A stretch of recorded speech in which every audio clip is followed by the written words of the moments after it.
Imagine this. You're at the airport. The excitement of a new journey should be bubbling, but instead, a knot tightens in your stomach.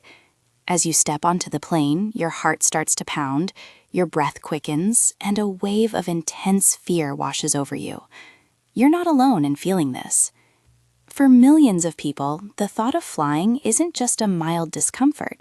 It's a source of profound anxiety, sometimes escalating into a full-blown panic attack.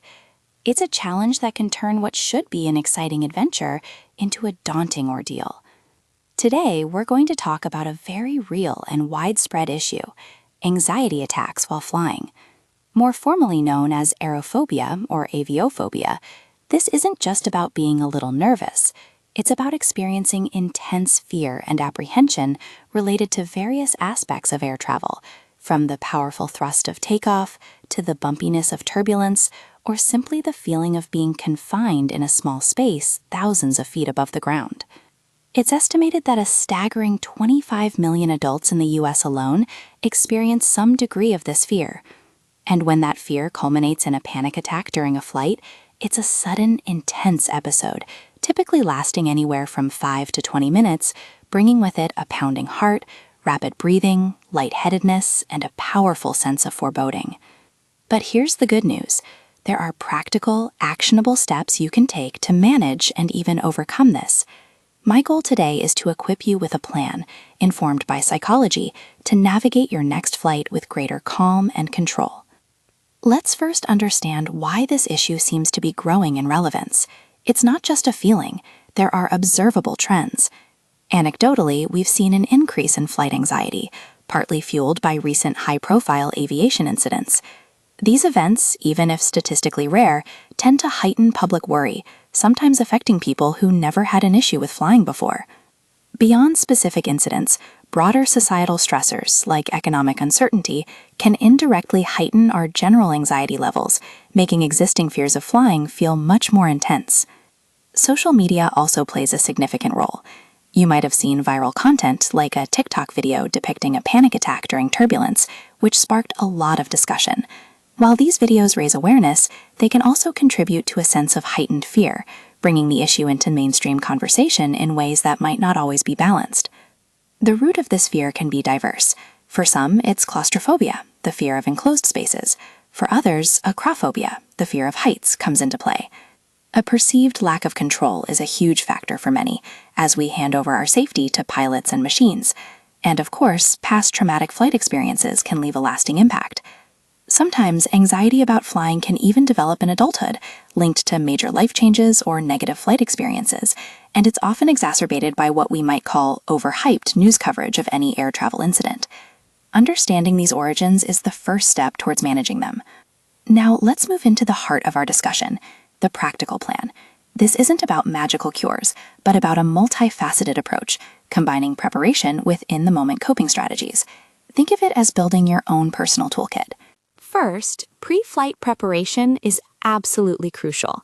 Don't wait until you're at the gate. Start days or even weeks before your trip. One powerful technique is visualization. Take some time each day to mentally rehearse a positive travel experience. Imagine yourself boarding calmly, enjoying the flight, and landing safely. Engage all your senses in this mental rehearsal.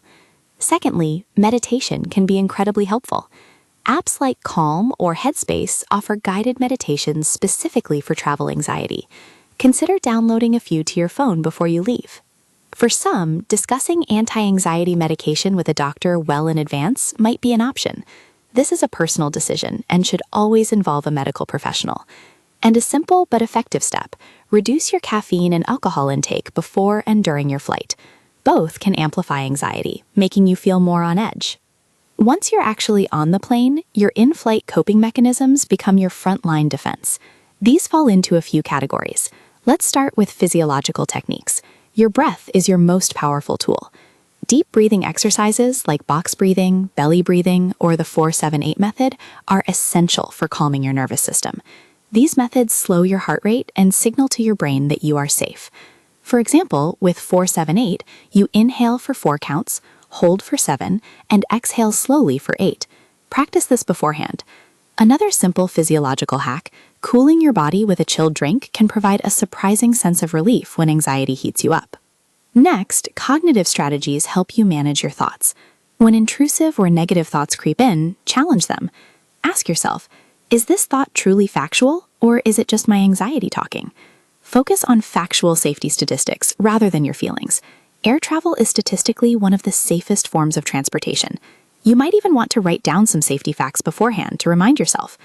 Employ a calming mantra, a short phrase you can repeat to yourself, like, I am safe, I am calm, or this feeling will pass. Then there are sensory and grounding techniques. When you feel overwhelmed, try the 5-4-3-2-1 technique. Identify 5 things you can see, 4 things you can touch, 3 things you can hear, 2 things you can smell, and 1 thing you can taste. This pulls you back into the present moment. Packing sensory aids can also make a big difference. Think sour candies, which can be a powerful distraction, a textured object you can hold and fidget with, or soothing audio like a favorite podcast or calming music. Finally, don't underestimate the power of seeking support. Informing the flight attendants about your anxiety upon boarding can foster a sense of security. They are trained to assist distressed passengers. Similarly, if you're traveling with trusted companions, let them know how you're feeling so they can offer support. For more severe or persistent cases, professional intervention is highly recommended. Therapy, particularly cognitive behavioral therapy or CBT, and exposure therapy can be incredibly effective. Exposure therapy might involve virtual reality simulations of flying or even practice flights to gradually desensitize you. Many airlines, like British Airways and Virgin Atlantic, even offer specialized fearless flying courses, which provide structured support and education. These courses often have high success rates. After your flight, take a moment for post-flight reflection. Journaling about what coping strategies worked well for you and which didn't can be invaluable for informing your future travel plans. This process of learning and adapting is key to long-term success. Now, let's broaden our perspective a bit. This isn't just an individual challenge. It's something many different groups are working to address. Mental health professionals are at the forefront, offering therapeutic interventions. Airlines are playing their part too, not just through specialized courses, but by training flight attendants to recognize and assist anxious passengers. Even aviation regulatory bodies like the FAA acknowledge the importance of addressing mental health concerns within the aviation sector. And digital platforms like Calm are providing accessible resources like guided meditations. It's important to acknowledge some of the broader discussions around flight anxiety. One significant debate revolves around the disconnect between the statistical reality of air safety, it truly is one of the safest forms of transportation, and the public's heightened fear, especially after high-profile incidents. The media and social media play a role here, sometimes amplifying fear through overhyped reporting and viral content, potentially worsening anxiety for vulnerable individuals.